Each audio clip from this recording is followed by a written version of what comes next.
Welcome to Freedom Fastlane. This is Ryan Daniel Moran, and on today's show, we're going to be going over the 5 steps to living an extraordinary life.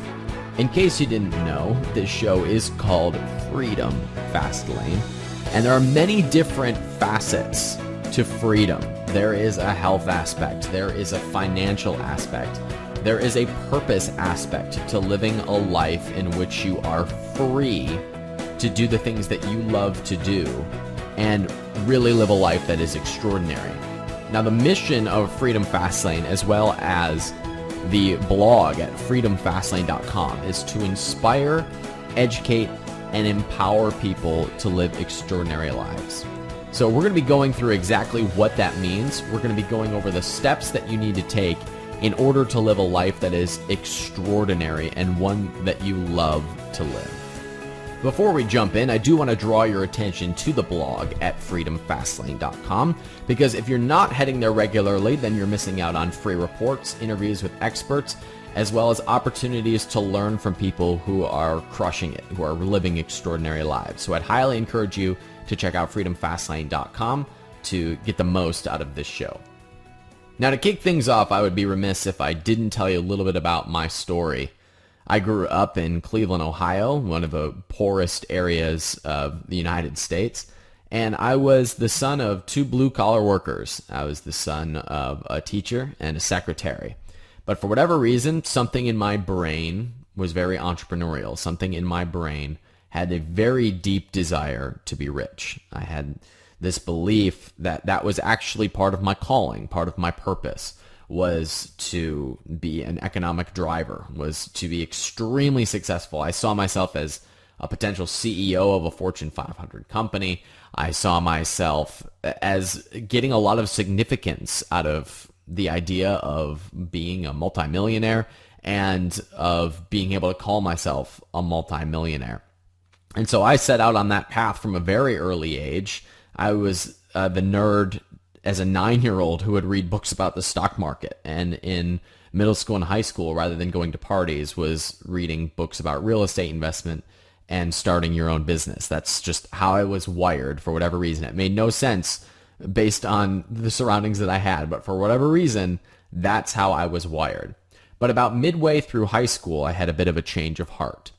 I got very involved in my church, and I decided that I was going to become a full-time minister. And I went to a very small school in Indiana to become a full-time pastor. Now, this isn't how my life turned out, and I'm thankful for that, because about a year into my training, I just realized that I did not want to be on staff at a church somewhere. Now, I want to tell you a little bit about how I arrived at that decision. At the time, I was obviously extremely religious. Hope I was religious if I was going to be a pastor. But at the time, that was the main importance in my life, was my faith. And I believed that in order to live out the purpose that I had at that time, I felt like I had to become a full-time pastor. Now, that's an interesting distinction I want to make, because that was a thread that was going on in my brain at that time, was that in order for me to live out my purpose, I really had to do this. And it was effort for me. It was work for me in order to even think about becoming a pastor, as well as doing pastoral things. I actually had no desire to do that. But I felt as though I had to, because it was my, quote, calling or my purpose. Now, instead of going down the pastoral route, I ended up studying business, because at the time I had a small business that I ran from my college dorm room. It was actually profiting me a few $100,000 a year from my college dorm room. And that was very in line with the idea that I had that I was supposed to be rich. And so instead, I started studying business, and I found that also completely miserable. I hated every minute of studying business. I hated the idea of having a big staff of people. I really discovered that although I had this strong desire to be wealthy, at least growing up, I did not like the idea of having a big old business or even studying business. Now, this left me very confused, and this led me to be very unhappy for a time in my life. Now, what I discovered was that any time that there was a point at which I felt like I had to do something, there was tension. Any time that I believed that there was something that wasn't in line with who I believed myself to be, of who I was created to be, that there was unhappiness and there was unfulfillment. Now, I'm fast forwarding through my life story, but as a result, I've discovered that my main driver is freedom. My main desire is to be able to live the type of life that I want, to create the type of life that I want, and I believe that that is possible for anyone. I believe that an extraordinary life is one that has you lit up, is one that has you living according to who you know that you are and regularly carrying it out in your daily life. That is an extraordinary life. An extraordinary life is one that you love, that you live, that you're proud of, and that the things that you do are in line with your purpose. If you're waking up going to work every day to a job that you hate, you're wasting your time. That's not an extraordinary life. An extraordinary life is one that you wake up every day and can't wait to live. An extraordinary life is one that impacts and affects everyone around you, and one that is infectious and brings people in accordance with the purposes that you know that you have.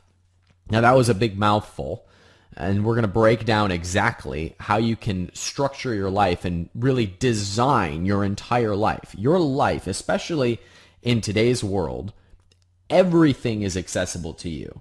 You can design the exact type of life that you want, which is completely new in our society. In fact, our brains have not even caught up yet to the opportunities that are at our fingertips on a regular basis. It used to be that we had to struggle really hard for food. It was that we had to struggle really hard for money, and I'll tell you exactly why we don't anymore. We had to struggle to be safe. We had to struggle to fend off predators. None of that exists anymore.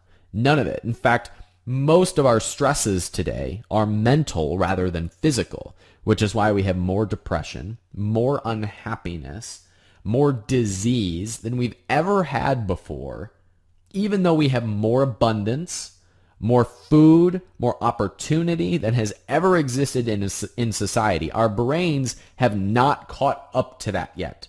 And that causes a bit of a struggle, because in a world where there's more abundance and more opportunity than we've ever had before, why are we unhappy? But I believe that we can change that, because I believe that a fundamental shift has come. It has arrived.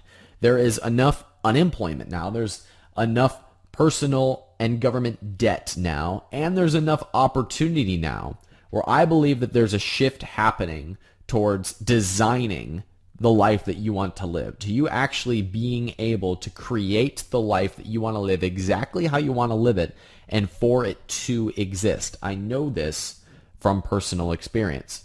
One more story is when I graduated from college, and I graduated with a business degree. And I had this business that was making a considerable amount of money. I was absolutely miserable. I woke up every day with a pit in my stomach, and I would have to run to the bathroom because my stomach hurt so bad. I was out of shape. I weighed about 140 pounds, which for me is extremely thin. I would even call it dainty. I had very little friends, and I felt alone most of the time. I got horribly depressed, and it was a very difficult time in my life. But from the outside, it looked like I had everything. It looked like I had money. It looked like I had the girl. It looked like I had the business, and I was on the path to a lot of success. I was the envy of a lot of my fellow graduates who were struggling to get jobs. But the truth is, I was absolutely miserable. So that led me to question, what exactly is success? Is money success? Is having a lot of money an extraordinary life? Well, no, it wasn't at all, because I didn't find my life extraordinary at all. In fact, I found it very unfulfilling, even though I was making a ton of money. So I believe that living an extraordinary life is different for every person. The difference now is that whatever that means to you, it is completely accessible in today's society with more opportunity than has ever existed before. So let's go ahead and jump into how exactly you live an extraordinary life. Well, the first step is to decide what that looks for you, to decide exactly how you want your life to be lived. Now, there is this myth that what you earn or what you become is what ultimately is going to make you happy. Well, that's hogwash. The truth is that what you do with your time is what makes you happy. So there also we're moving out of the era in which we have to work 8-hour days that are usually from 9 to 5, and we go and punch a clock for somebody else. I believe that time in our overall history is exiting with the internet and the accessibility that we have all the time. There's more opportunity to work from home, to work remotely, to work really wherever you want to work. There's even a shift of remote companies where people live all over the world and they work from coffee shops and they work from their apartments, and they're all working for a company and getting a paycheck, but they're not going into an office anywhere. And that allows the company to save on costs. It allows them to hire from a greater pool of talent, and it allows people to have complete control over their schedule. Now, I bring that up because the idea of what we have for work is changing now. What we really need to get clear on is what you're going to do with your time. It used to be what you did for a living was what you did with your time. Well, we don't need to do that anymore. There's no reason why that has to be the decision anymore. So the absolute first decision, the first step to living a free life that is extraordinary, is to decide exactly what you want to do with your time. Now, this will change over time. I really like a exercise that Tim Ferriss talks about inside of the 4-Hour Work Week.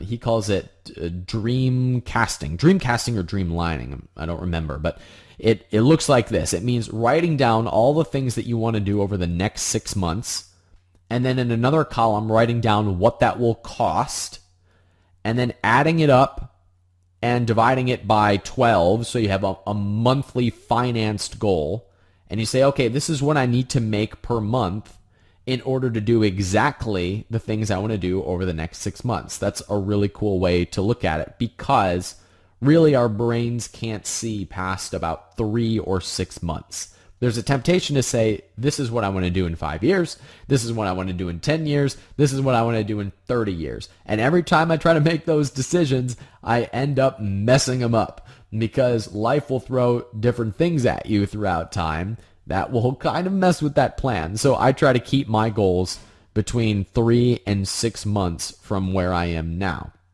I found that journaling is absolutely essential to this. In fact, my first ever journal entry was right after the girl that I thought I was going to marry broke up with me, and my business wasn't going well. I was extremely unhappy. I had no friends, and I pulled out a piece of paper in my journal, and I thought, what am I struggling with right now? What's my problem? Well, my problem is I don't feel like I have any purpose or anywhere that I'm going. And so I thought, all right, well then let's just decide on one for the next 6 months. And so I wrote up what my purpose was for the next 6 months, and it was things like to get back in shape, to put on weight, to build new social circles, to shore up my income. That was my purpose for the subsequent 3 to 6 months. And I signed it, I dated it, and that's how I made decisions from there forward.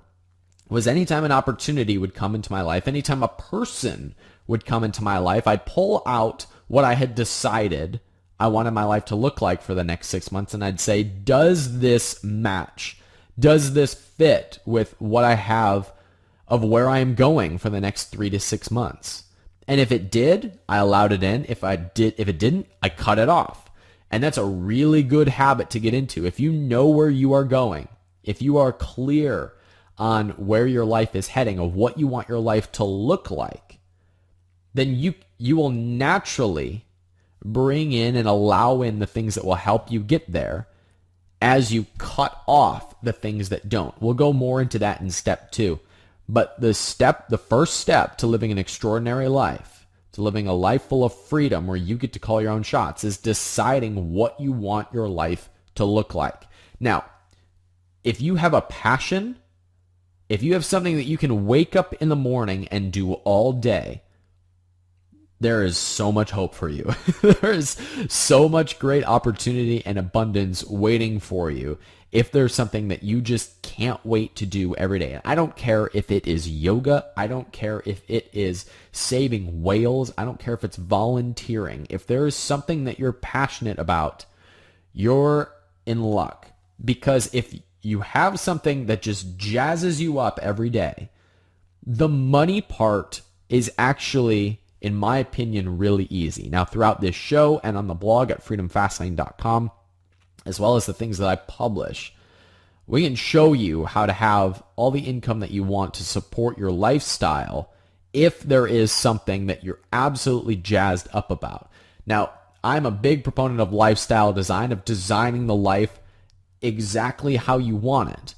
But it's really a fruitless effort unless you know how you want to spend your time. Now, for me, that comes down to 2 things. I love to travel, and I love to be in front of audiences. That's how I want to spend my time. So I travel. I try to go on one really big trip per year. I actually try and go on small trips every month. I'm usually gone about 10 days out of every month. And having an audience means doing things like this show.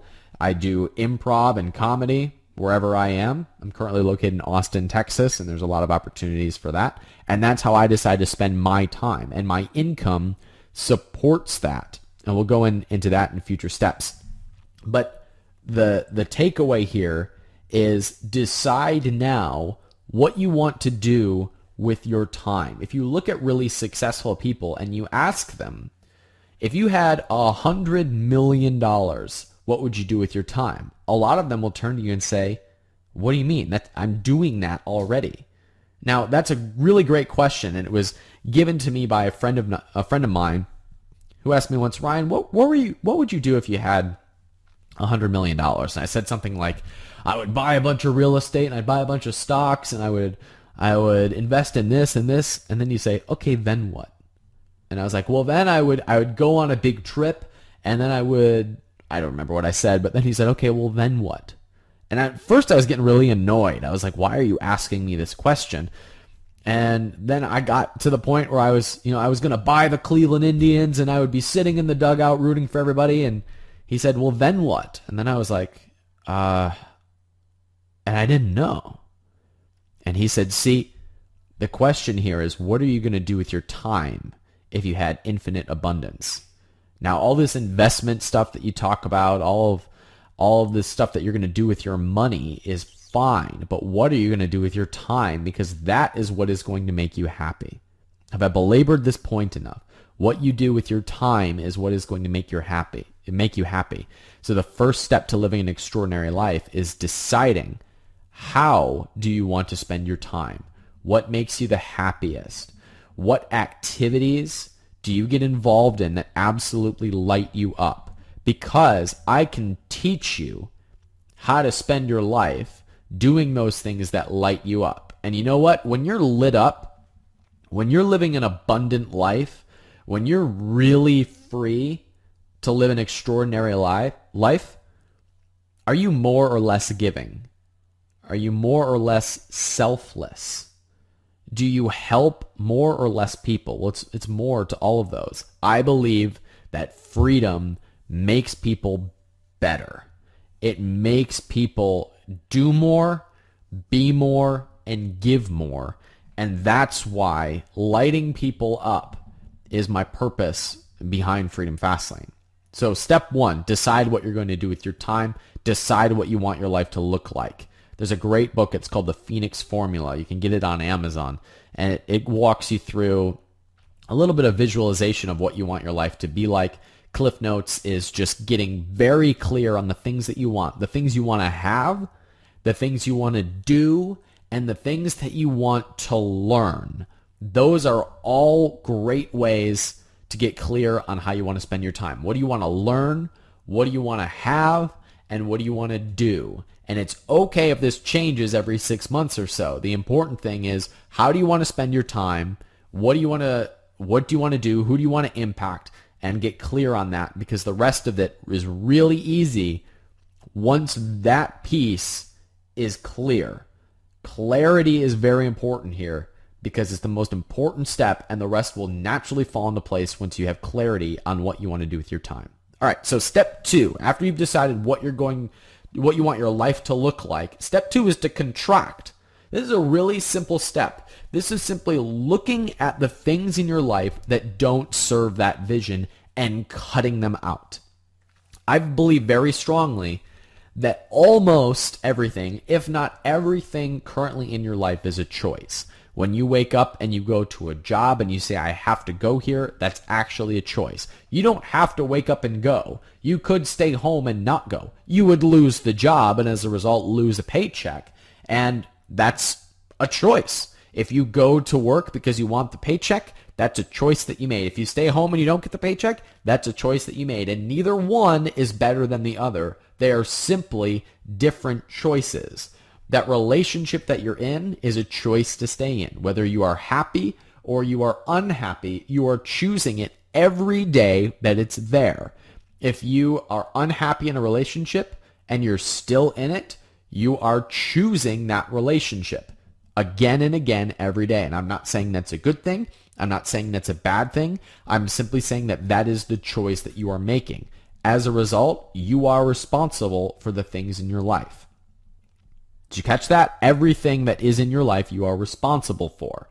The way that you take care of your body, the way that you interact with others, the way that you make your money, these are all choices that you make on a daily basis. So if something isn't serving you, choose differently.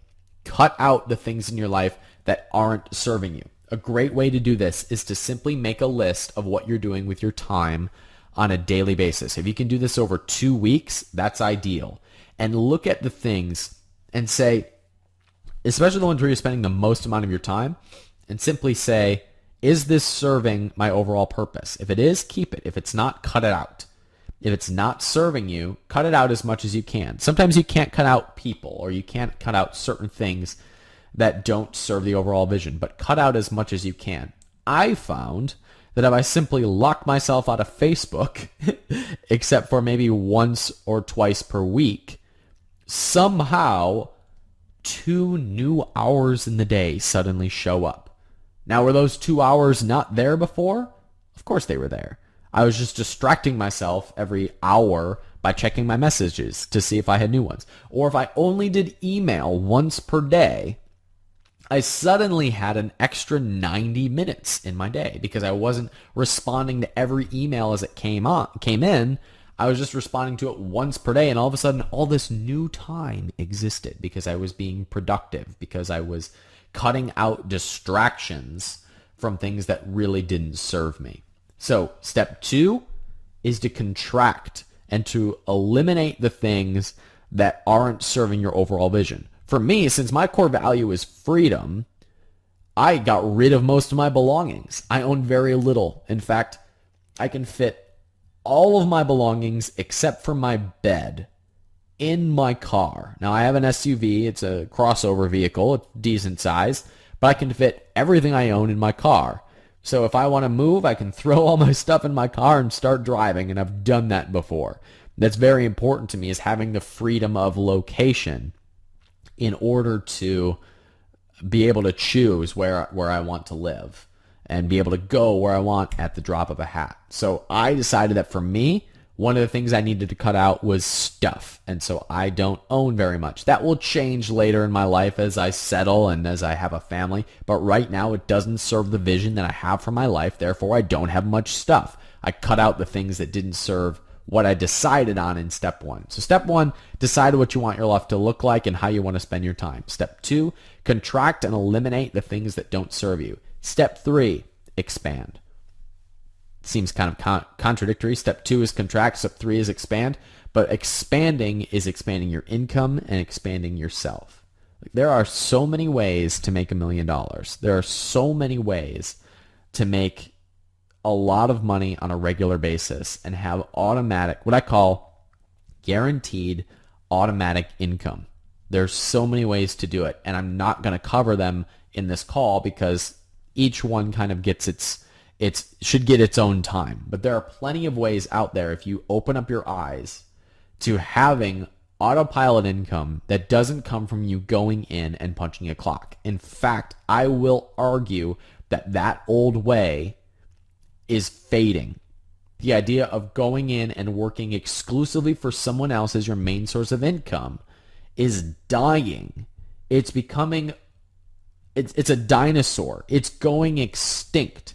And it might be 5 years, it might be 200 years. But that is a thing of the past. It is an old way of doing things, of going and working for somebody else and trading your hours for dollars. I don't want to belabor this point too much because there's just so much out there about boosting your income, and we can talk about it on future shows. And plus we have plenty of products and coaching that will help you do that. But there's a few resources that you should probably pay attention to. There's the blog, I Will Teach You to Be Rich. He simply has a course called Earn Your First $1,000. And the reason I bring that up is because that content, you don't need to go buy it if you don't want to. The cliff notes to that is raising extra money on the side while you're working a job. There's plenty of opportunities out there for you to earn extra money on the side while you're working. Now, I would argue that the best thing you could do if you're a risk taker like me is to just cut out the job, cut out the job and start building some sort of online income stream or passive income stream or side business that out-earns your job in 60 to 90 days. And we can talk about that later. But that would be my style, is to just cut out what's taking up the most of your time, which is probably your job, and use that time to build something that is much, much bigger and much more valuable and makes a lot more money than your job. But I know that's not everybody's style. So keep your eyes open to other opportunities where income can enter into your life that aren't directly related to working for someone else. You will never get rich trading your hours for dollars, ever. There is a great quote from Jim Rohn. If you're not familiar with Jim Rohn, look him up on YouTube. It'll change your life. He was Tony Robbins' mentor. And Jim Rohn simply says that profits are better than wages. Boy, oh boy, do I agree with that. And that is a great way to look at income, is that profits are better than wages. Wages are fairly stable. Profits are infinite. They can go as high as you want. He'll also say, Jim Rohn will go on to say that there's several different strategies for boosting your income. One of them is to go on strike until you earn more money. One of them is to ask for a raise. One of them is to argue with your boss until you make more money. These are all strategies that you can use in order to boost your income. But a far better way to boost your income is to become a more valuable person, is to create more value in the marketplace and getting paid for your value, getting paid for those profits. That is a much better strategy for boosting your income, because you know who's in control then? You are, and you get to call your own shots. That's extraordinary. That's freedom, when you get to call your own shots and make your own wages. You know, there's so many ways that you can boost your income that are accessible to just about anybody. I have one friend who I taught him some basic online business strategy, and it wasn't really his style. So he just decided to hustle a bit. And I thought this was the most ludicrous thing, and yet it worked really well for him. He would go and he would buy expensive stuff off the Target.com website. And he'd use a cashback card that he got from Target, so he saved like 5%. And then he had some other like cashback credit card or something, I'm not sure, but he ended up saving like 8% of the purchase price. And then he would go over and he'd list it on Amazon for the retail price, and he'd make like 8%, which on expensive products ended up being like $40.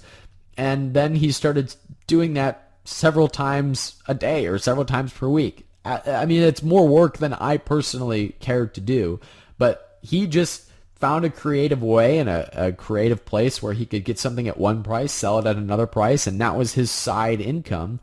And he learned about business in the process and is now doing much, much bigger things. But that's how he got started. That's how he earned his first $1,000 on the side, was by doing that simple process that I think is kind of silly, but it worked for him.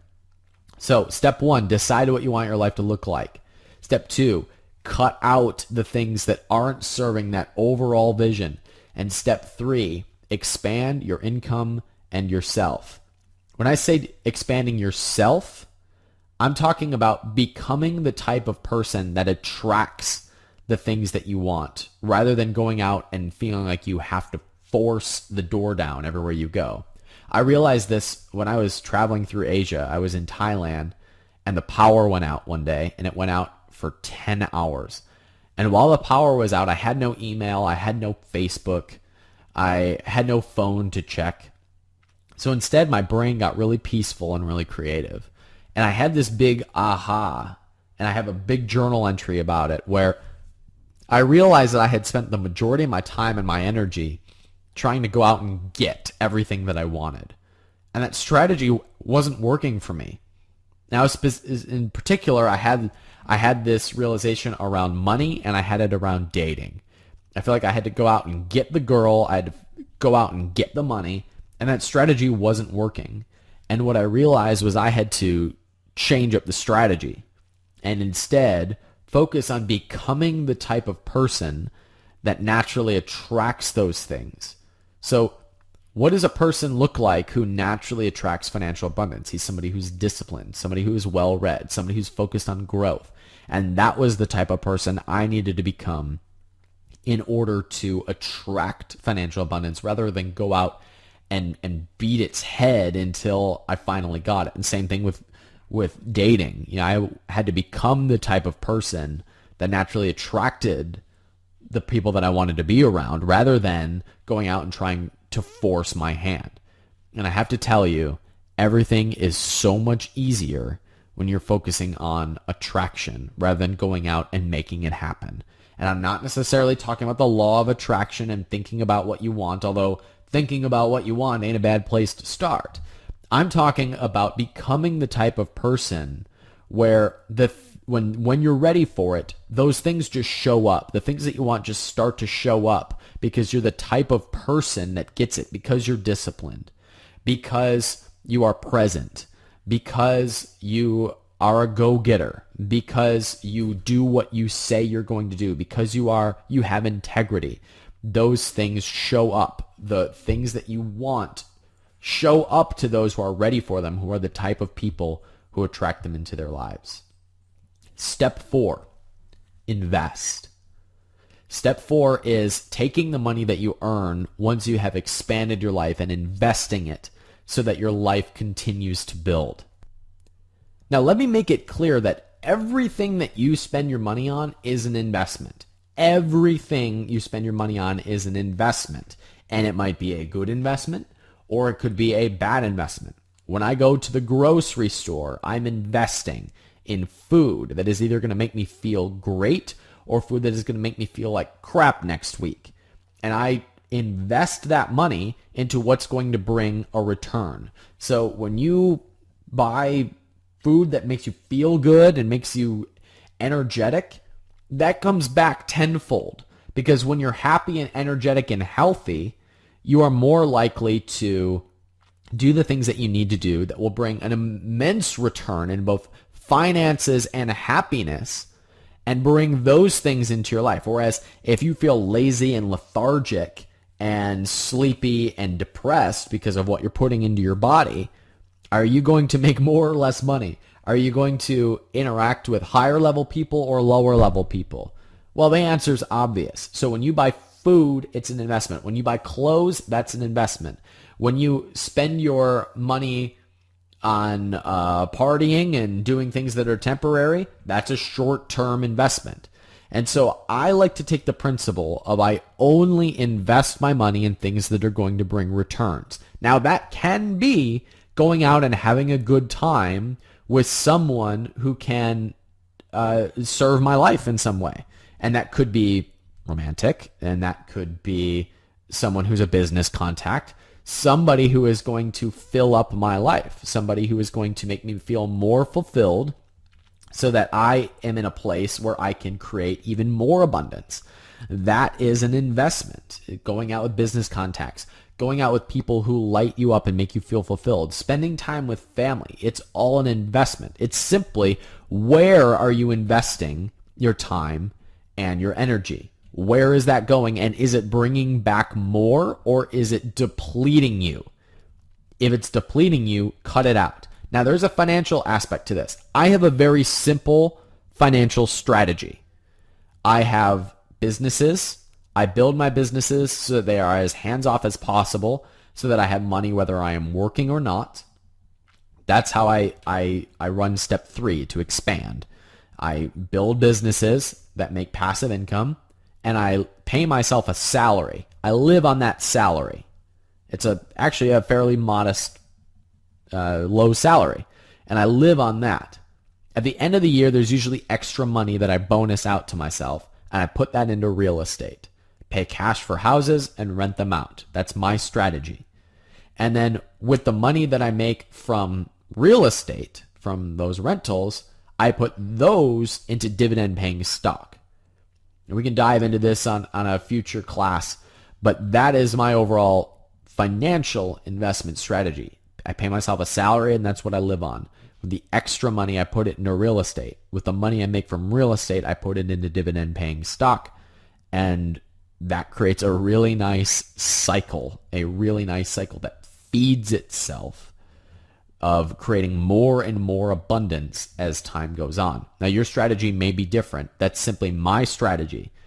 The point I want you to get here is to spend your time on things, your time and your money on things that create even more abundance in your life, and financially investing your money into things that create even more of it. All right, now the final step, step 5, is to give back. When you operate from a place of contribution, when you spend your time and your resources giving to other people, it takes you out of the selfish arena. It actually takes you out of your own space and puts it into other people's space, which is actually how we're wired to feel happy, is by contributing to a greater good.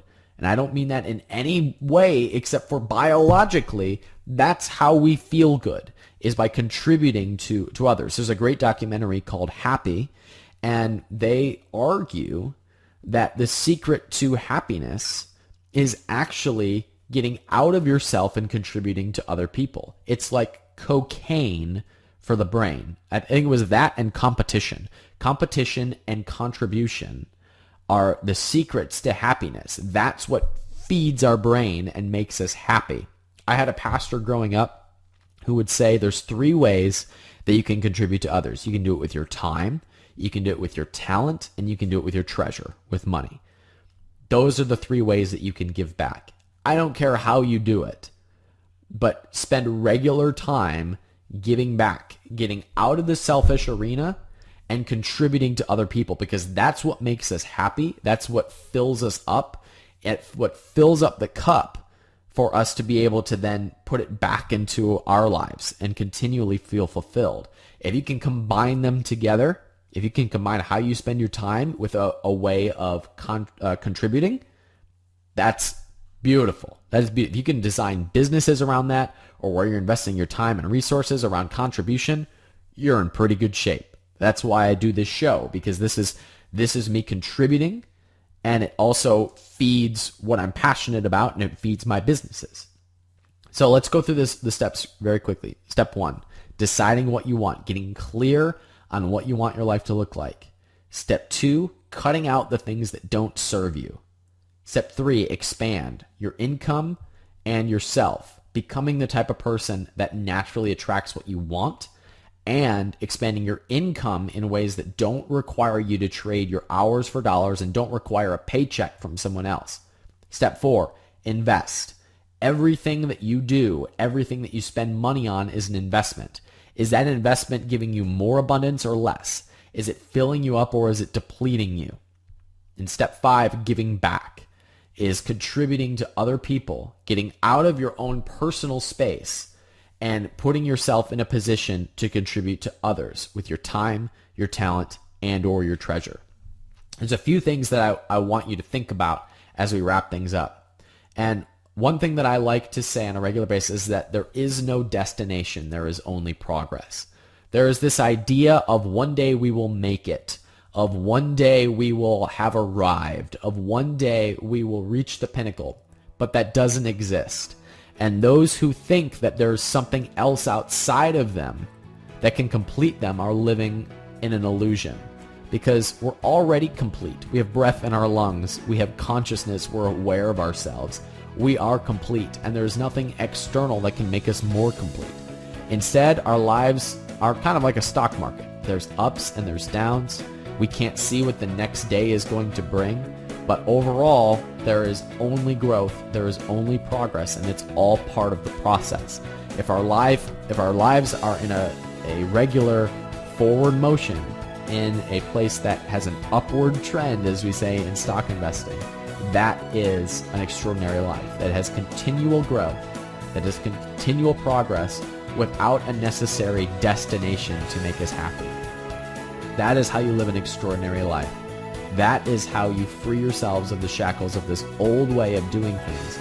And that's how you live a life that is truly free. This is Ryan Daniel Moran. My website is freedomfastlane.com. Thanks so much for listening.